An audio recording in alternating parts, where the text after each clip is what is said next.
Back with another one. It's another prison reaction. I guess it must be a luxury prison. Today was a long day. I'm not even gonna lie to y'all. Today was a long day. I had to handle a lot of situation with the kids, but we got it done. It don't even matter. So we back to business. We back to business. So look, we gonna go ahead and do this reaction. This reaction to these luxury prisons. I guess you must got some rich prisons out here for the rich people. I don't know how you get into these prisons, but you gotta have some money. Ain't no way you just a average citizen going into these prisons, but you gotta have some money. So we're gonna get started with this reaction and see how these prisoners living. Let's see if they living better than us. Prisons of the ultra-rich. Artalita Suryani is an inmate at Pondok Bambu prison in Indonesia, arrested for bribery. However, she managed to bribe everyone in the prison to live a life of luxury and wealth. Inside, Artalita has 3 personal servants and frequently receives beauty treatments, with staff reporting to her daily. She a mob boss. The luxurious life of the rich in prison extends to Sukamiskin prison, also in Indonesia, where the son of a former president can even use a helicopter to meet friends and young women. Can you imagine a prison with art galleries and even its own private spa, and a chef cooking delicious meals every day? Hold on. They say in some prisons, like I said, you gotta have money or some type of connections. They said in some prisons that the former president, I guess, was able, like, relative, I don't know, son or whatever. I can't really remember what they said, but they was able to go and fly out and meet different women whenever they wanted to. That is crazy. That's crazy. But y'all gotta really realize this though. You still in prison. You still locked up. But I feel like if you get locked up, you shouldn't have them luxuries and them different choices to make. I feel like your freedom should be gone. You should get treated like a human being, but I feel like your freedom should be gone though. Sounds like science fiction, but it's the reality for some of the world's wealthy inmates. With money, power, and special connections, these offenders can turn a prison into their own paradise. Let's explore these luxurious prisons and learn about the lives of the wealthy, even when they're incarcerated. Number 11. Sukamiskin Prison in Indonesia. While Bastoy aims for fairness and equality, some prisons take a completely opposite approach. In some prisons, a family's wealth can determine the quality of an inmate's life. For example, prisoners with billionaire parents enjoy luxuries like private cells and modern amenities, while others endure cramped and impoverished conditions. This creates a stark injustice in the prison system where everyone should face fair punishment. In Indonesia, the average prisoner sleeps on a hard concrete floor, but when billionaire Tommy Sahar was incarcerated there, his conditions were very different. For him, prison life was a Injured in a car accident? Want to see if you qualify for a huge check like this? Don't call insurance, don't call an attorney. Do this instead. There's a new AI app that can tell you if your accident qualifies for a huge check.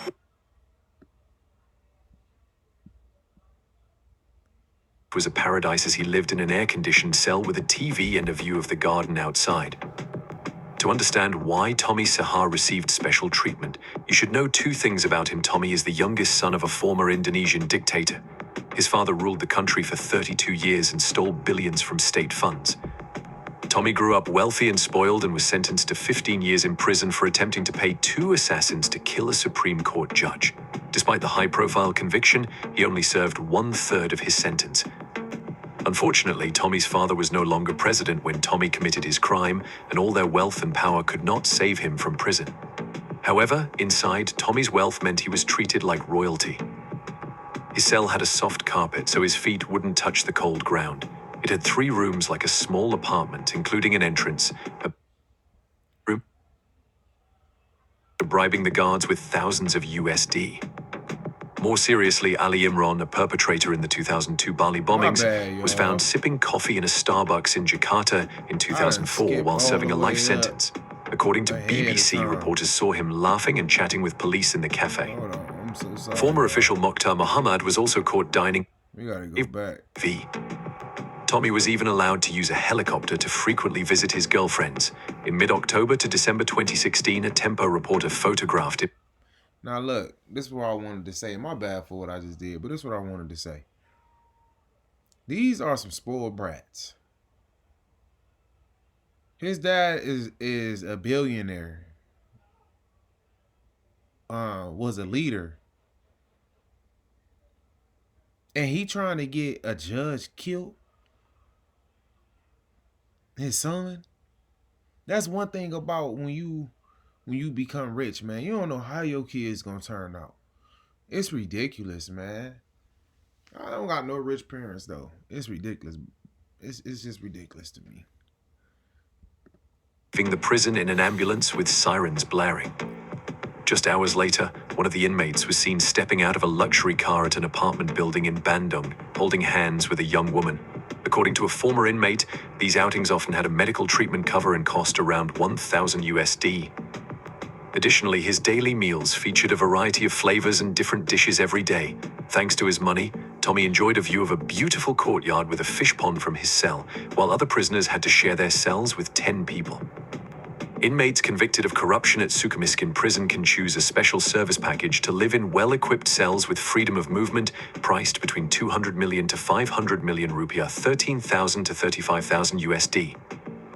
Prisoners are even allowed to keep their cell keys to come and go freely. The special service package is publicly listed at Sukamiskin prison. Inmates at Jalanan Nasution Kota Bandung can keep cell keys for free movement. Well, to be honest with you, if you go to that prison, the inmates run that prison. I don't want to go to no prison like that. I don't care how much freedom you give me if I have a certain amount of money. It's because you got to understand this. Okay, I do got $40,000, $50,000, and I can roam the areas free. But then next door, down the hall, it's a guy that's making $1 million. Now, if I got a problem, anything like that, all he got to do is pay. He make more money than me. And they gonna come get me. That little $50,000, $60,000 ain't doing nothing. And then even if I make $1 million, you just heard what they just said. Oh boy, dad has $1 billion. So your $1 million ain't even shit. The guy with the $1 billion is the boss. He gonna come get you too. So it's like ain't no point. Hey, I don't care how much money or freedom that I have in here, man. Send me back to America, bro. I'd rather everybody on the same page. Everybody get $100 on their books. That's it. I don't care if you got $1 million. You get $100. And if you a celebrity, bro, your ass go to solitary confinement. You sit in that box by yourself to your whole time. You ain't no special treatment. Inside the cells and even exit the prison after paying off guards and wardens. In reality, such conditions inside Sukamiskin prison are not new. In 2010, Indonesian public opinion was stirred by the case of an inmate named Gayus Tambunan, who was photographed watching an international tennis match in Nusa Dua, Bali. It turned out that this prisoner frequently used a fake passport to travel abroad during his sentence, visiting Macau, Kuala Lumpur, and Singapore after bribing the guards with thousands of USD. More seriously, Ali Imran, the perpetrator in the 2002 Bali bombings, was found sipping coffee in a Starbucks in Jakarta in 2004 while serving a life sentence. According to BBC, reporters saw him laughing and chatting with police in the cafe. Former official Mokhtar Muhammad was also caught dining at a favorite restaurant in the capital in 2014 while serving a corruption sentence. Moreover, Sukamiskin prison even offers private spaces for sexual activities. Substance offender Freddy Budiman, who was executed last year, frequently had his girlfriend visit while awaiting execution. His girlfriend, Vani Rosiane, publicly shared photos of the love room inside Cipinang prison in Jakarta. She said they comfortably engaged in activities in a secluded cell next to the prison director's office. What do you think about this prison? Share your thoughts below. Number 10. Kerobokan prison in Bali. For a long time, Kerobokan prison on the island of Bali has been known as a criminal paradise. It is the largest prison on the tourist island of Bali. All wealthy prisoners at Kerobokan consider the prison a prisoner paradise. In this so-called paradise, the power of money is immense and the only thing that truly matters. Inmates here believe you can have everything as long as you have money. Paradise? For US prisoners, this is even better than paradise. Prisons have always been this way, nothing can change it. Indeed, in Kerobokan, if you have money, inmates can buy everything from a... They got a prison called Paradise.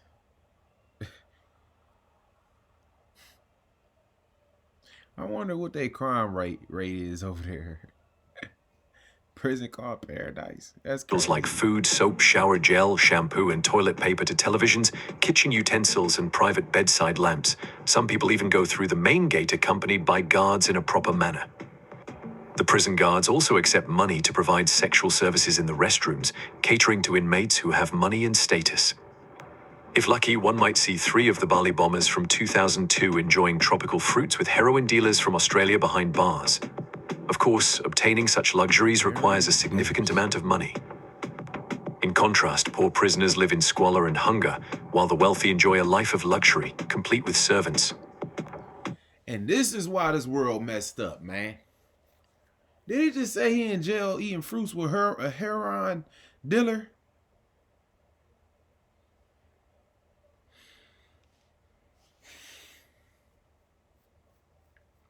Everybody, man, let that sink in. Everybody, please let that sink in.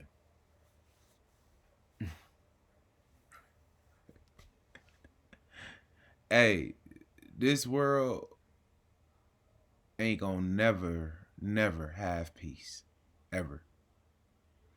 Because if somebody locked up and the police officers know that it's a heroin dealer inside the building, first of all, that wouldn't even never happen in America. Now, I will say this though. If when I retire, yeah, I'm moving out of the country though, because it is better out there, but it's dangerous. Paying the right amount, a prisoner can go shopping, dine at upscale restaurants, or stroll on the beach. To legitimize these outings, prisoners might feign illness like toothache or stomachache, then complain about the prison's lack of good doctors and bribe prison guards. They will be arranged to see a doctor outside, where they can freely move around and enjoy a taste of freedom. Chappelle Corby is a female inmate serving 20 years for smuggling 4 kilograms weed of high-quality marijuana into Bali. Corby is a typical example of luxury prison life. She experiences prison like a vacation resort and has been nicknamed the Ganja Queen by fellow inmates. Corby even has a small pool outside her cell to relax in on hot afternoons. The Ganja Queen was even allowed to keep a small dog and paid fellow inmates to walk it. During her luxurious stay at Kerabokan, Corby frequently went on outings. There was a wave of protest when Corby feigned a nervous breakdown and was taken to a local hospital for treatment. According to other inmates, her family saw her arriving in a Mercedes car at beauty salons and the most luxurious restaurants in Bali. This caused jealousy among other wealthy prisoners who wanted similar special treatment. If a prisoner's wife visits, they or their family must pay $10 to access the prisoner's love room for intimate moments. When prisoners wanted to drink beer, they just needed to spend a small amount to get refreshments. A can of beer here is only slightly more expensive than at local bars. To smoke, listen to music, or do anything else in prison, the rule is to pay money. No bartering with cigarettes is seen in other Western prisons. Thus, social vices are common in this famous prison on the tourist island of Bali. Number 4. La Catedral Prison in Colombia. In the late 1980s, Pablo Escobar Now look, I went to Colombia. I always say these in my videos. This is where I went. You feel me? And look, and just by even looking, that's exactly how it was with the mountains. I was driving on the side, to see different, sights. But it's dangerous out there. It's beautiful too. At the same time, they got different areas and stuff like that you can't go to. So I couldn't see everything.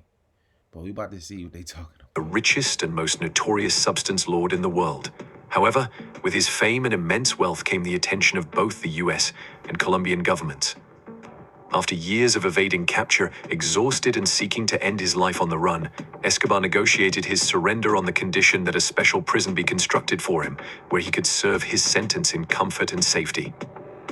The Colombian government agreed, and in 1991, La Catedral prison was completed. La Catedral was not an ordinary prison. It resembled a luxurious mountain estate. Designed according to Escobar's wishes, it was more like a playground than a detention facility. As a result, it earned nicknames like Medellin Club. Yeah. He was so rich. I have concluded a very fragile truce with Sigismund. And if anyone should disrupt my That's a lot of plans money. with headstrong That's a acts lot of of power. violence. There will be consequences. I intend to wage war.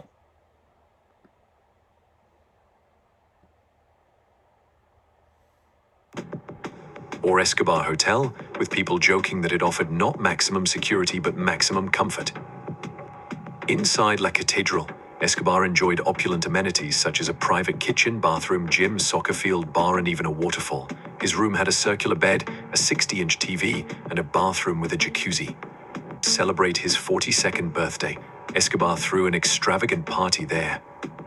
In addition, there were guest rooms, a gym, a library, He was all at equipped home. with sophisticated alarm systems.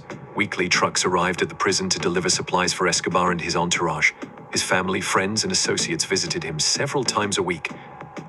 Escobar turned La Catedral into his personal paradise. He hired top chefs from Medellin to cater lavish parties and even held a wedding in the prison, complete with dancing and lively music. However, this luxurious lifestyle soon came to an end when Escobar continued his criminal activities within the prison. News of Escobar eliminating 4 of his betrayers inside La Catedral enraged the Colombian government. They decided that Escobar Yeah, I wanted to put my 2 cents in. Yeah, they definitely did end that. I heard about that. They say Escobar was having too much fun up there. Dude was doing everything that he was doing when he was outside, and when he went in, he was doing the same thing. So they tried to they tried to come and get him and transfer. I think they took him to America, I think, and locked him up. And that's when he started breaking out of prison and stuff like that, because they started locking him up and taking away his privileges. So Escobar wasn't Escobar no more. He wasn't even allowed to even have contact with people. I think he broke out of jail like 3 times. I'm going to do a reaction on Escobar. Dude off the hook. Dude got money too. longer live in such luxury and ordered his transfer to a higher security prison. Before the authorities could execute the transfer order, Escobar escaped through a secret tunnel that had been constructed beneath the prison. With the help of his network, he vanished into the jungle. After Escobar's escape, La Catedral was closed by the Colombian government and handed over to a group of monks to be converted into a monastery. Nevertheless, the ghost of Pablo Escobar remains embedded in every corner of this building, and La Catedral is forever known as the opulent and mysterious playground of the world's most infamous drug lord. What do you think about this prison? Now look, I don't know if y'all ever heard of John Wick. John Wick, when he had like the different tokens and stuff like that, and like he was able to disappear or hide or get people off of him when he wanted to, because John Wick had a lot of money, he had a lot of connections, he knew a lot of people. And that's exactly what Escobar did. He went to the monks. So now they just gave, to be honest with you, they just educated me with something. He disappeared. So you telling me the monks got power to... The monks got their own rules and laws. I know they do. But the monks can make people disappear? What type of power they got? I can go to... You got to have a lot of money too. A lot of money. For a monk to make your identity disappear. That's crazy. Share your thoughts below. Number 9. Yancheng Prison in China. Yancheng Prison in China is often likened to a paradise for former officials due to its amenities that rival those of a 5-star hotel. The prison cells are about 20 square meters in size and feature private bathrooms, comfortable beds, and sofas. It also boasts well-equipped dining rooms, a gym, an athletic field, and a spacious basketball court. Within this 3-story U-shaped building, Zone 204 is considered the best, outfitted with carpets, comfortable beds, and hot water. The food in Zone 204 is comparable to what is served to current ministers.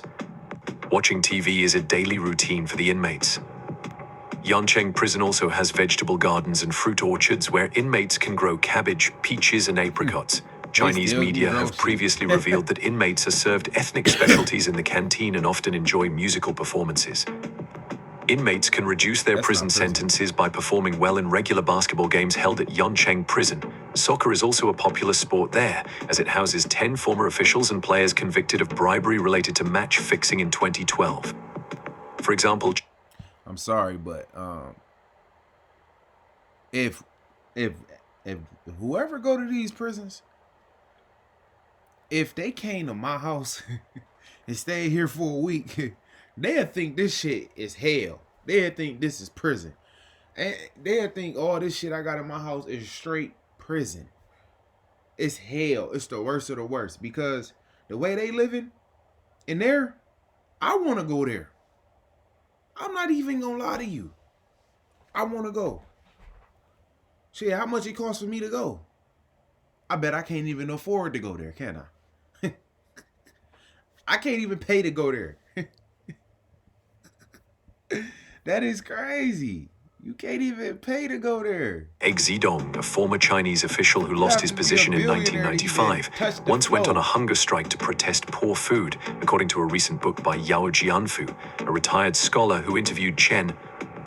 Yao mentioned that Chen was provided with a radio to listen to Voai and stay updated with the outside world. Additionally, Chen Lianyu, a former official dismissed in 2006, led a relatively comfortable life in prison, engaging in exercise, reading, and watching TV, according to Hong Kong media. Reports also mentioned that he wore Western-style suits despite being incarcerated. Besides 4 meals a day and the freedom to make phone calls home at any time, inmates can pay extra for additional services. This has caused public outrage in China over the luxurious services provided to corrupt officials. How can officials avoid corruption when even prison offers 5-star services? This is a way to encourage corruption. What do you think of this prison? Share your thoughts below. That is true. Number 8. Pondok Bamboo Prison in Indonesia. Too much money being made Among over there. Indonesia's They're gonna try high-end to prisons, tighten down on inmates are willing to spend large amounts of money to be held in air-conditioned cells, enjoy long Love and Hip Hop Atlanta is dropping its first cast album I want to put this album together with real artists. with new love, I'm going to bring the guy that I'm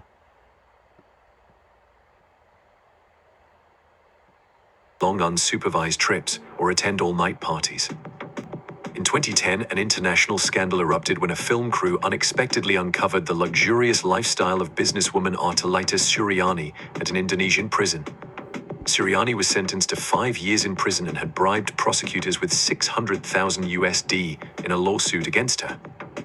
Nevertheless, Artalita Suryani lived in a cell that had been upgraded to a 5-star hotel standard with all amenities. In exchange for this comfortable life, They all live Artalita in Suryani 5-star. did not hesitate to pay prison guards and security personnel to transform the prison into a resort for her. However, her luxurious lifestyle soon ended when local media exposed the situation. The story of Artalita Suryani sparked public outrage and raised serious questions about corruption in Indonesia's judicial system. Artalita Suryani lived in a 64-square-meter cell on the 3rd floor, equipped with air conditioning, a refrigerator, a leather-covered mattress, a desk with a computer, a flat-screen TV, a bathroom, a kitchen, and beauty care equipment. Each day she had staff bringing her meals and drinks, enjoyed freedom of movement within the She was prison, like a queen. and received beauty treatments at her cell. Her cell featured a flat-screen TV and a large bed. Terrible. Artalita Suryani also had 3 maids serving her like a queen. Additionally, she had What'd a I say? private car parked in Like the a prison queen. garage and had driven out twice to visit the dentist and her relatives. That's crazy. Not only did Artalita's staff freely enter and exit the prison to report to her daily, but clients also visited her there. When a special task force arrived, Artalita was being attended to by a beauty expert in her luxurious room, instead of being in the cell with other female inmates. On the 2nd floor, drug inmate Lion Marita, nicknamed Aling, also enjoyed a comfortable room with air conditioning, ATV, and a karaoke system. 3 other high-ranking inmates were also imprisoned for corruption. Number 7, Bastøy Prison in Norway. Located about All right, y'all. I'm gonna go ahead and wrap it up. But them are a couple of luxurious prisons out here in the out of the country, and they living better than all of us in the U.S. To be honest with you, our prisons are terrible. To be honest with you, some guys that I know that's locked up, they got flat screens in they room. They got an Xbox. You know, it's a little bit of different. It's a little bit different. It is, but it's not luxury like that. Like in America, you still locked up. They allow you to get a video game, a TV. You know what I'm saying? They allow you to have some type of entertainment. But you feel me? That entertainment can be taken away too easily. You know, you're not being protected. Somebody else can take it, or they can take it. You ain't being protected. You gotta protect your own stuff. So there You on the 3rd floor, got your own you got your own maze and all type of stuff. Like, so it's a whole nother ball game. But like, subscribe, and comment. And then I'm gonna hit y'all back with another video. I'm out.